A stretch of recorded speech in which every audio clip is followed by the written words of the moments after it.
Welcome into a special Friday edition of our In the Money podcast here at KeenelandSelect.com.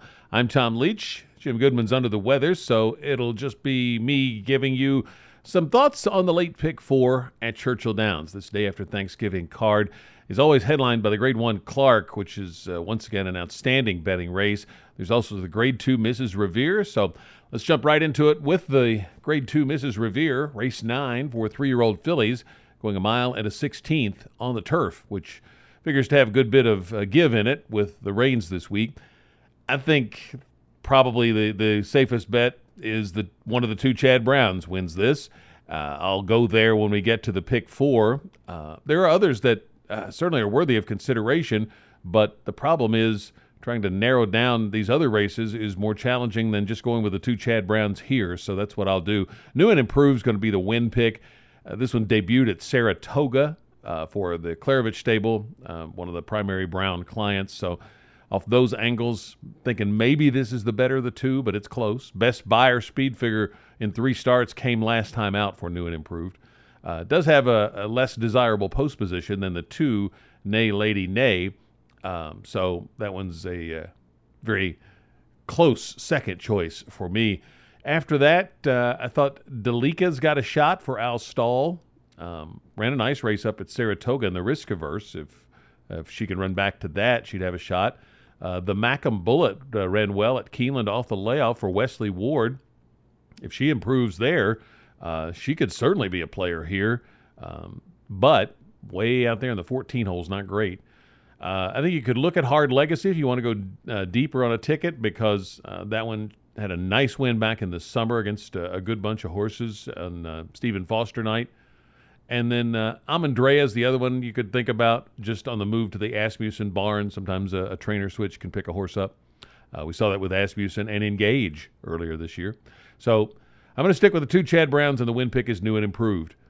In the Grade 1 Clark, going a mile and an 1/8, there are 3 horses from which I would acknowledge you'd most likely find the winner, and that's Tom's Day Todd and Mr. Freeze, the 1-2 finishers in the Fayette, and then Seeking the Soul, who loves Churchill Downs.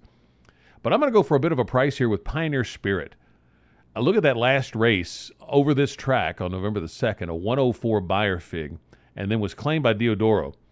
This horse has won 10 times, had a close third in a Grade 2 at Oaklawn, the Oaklawn Handicap, so that tells me that at his best, this horse has the class to stack up against this group. That was a race won by Quip, who was second to Seeking the Soul in the Stephen Foster. The Diodoro horses that have been recently claimed, his record I know has not been good at the meet, but I think the ones that are recent claims out of the Keeneland meet or here at the Churchill meet, those are the ones to pay attention to. So I think Pioneer Spirit, they pay a big price to claim this horse with maybe this thought in mind, and so I'm going to take a shot there. Don't know if he can win it, but I'm going to have a win ticket in case he does, but could definitely be a factor in the exotics.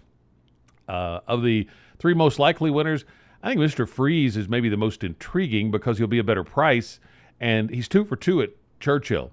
I loved him last time at Keeneland, and he just couldn't hold off Tom Stay Todd. He may not be able to again, but Mr. Freeze has good speed, and the 2 for 2 at Churchill, that might move him up enough to flip that result. Seeking the Soul, from all accounts, Dallas Stewart's really can't wait to run this horse, and that's usually a good sign.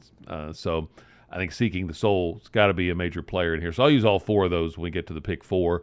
If you want to look for somebody else, Bravazzo certainly has the back class, but coming off a long layoff. I think Snapper Sinclair is getting back to his best form. I don't think he's quite good enough to beat the best of these, but he could certainly fill out a try or a super and help your price. Owendale, nice horse. Just don't know if he's there yet. I wouldn't be surprised a year from now if he's a major player in a race like this, but I don't think he's quite good enough to beat these right now. The pick 4 starts with the Mrs. Revere in the 9th. The 10th is a non-winners of 2 allowance. I took Salamini for the win pick in there, making the second start in the Asmussen barn, and faced a tough field last time. Major Cabby, very impressive winner in that race, coming back in the Clark, and then you had Guest Suite, who came out of that race and ran very well. So I'm going to take Salamini in there, thinking maybe the Asmussen Barn's going to move that one up a little bit. Own Agenda dropping out of the Fayette and 2 wins at Churchill. It certainly has a strong case. Wacom, the 2 always runs well at Churchill. The 6, December 7, the 10, Royland, I think are horses with a real shot in here. So I'm going to go 5 deep in the pick 4. So let's go to the pick 4 ticket. I'm going to start with the 12 and the 2 Chad Browns and the Mrs. Revere. As I just mentioned, 5 deep in the 10th race.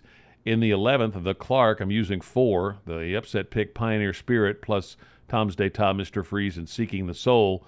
And then the last race, I'm going to hold at 3 to keep the ticket at $60. Hands Up makes the second start after finishing well in the debut, and Lannery keeps the mount on this one.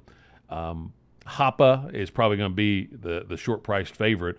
Was heavily bet in the debut and ran well for Brad Cox. And then I'm going to add one more for a price, Creative Contessa, just on the angle that this horse took some money last time off a long layoff and had a bad start in that race, was training well.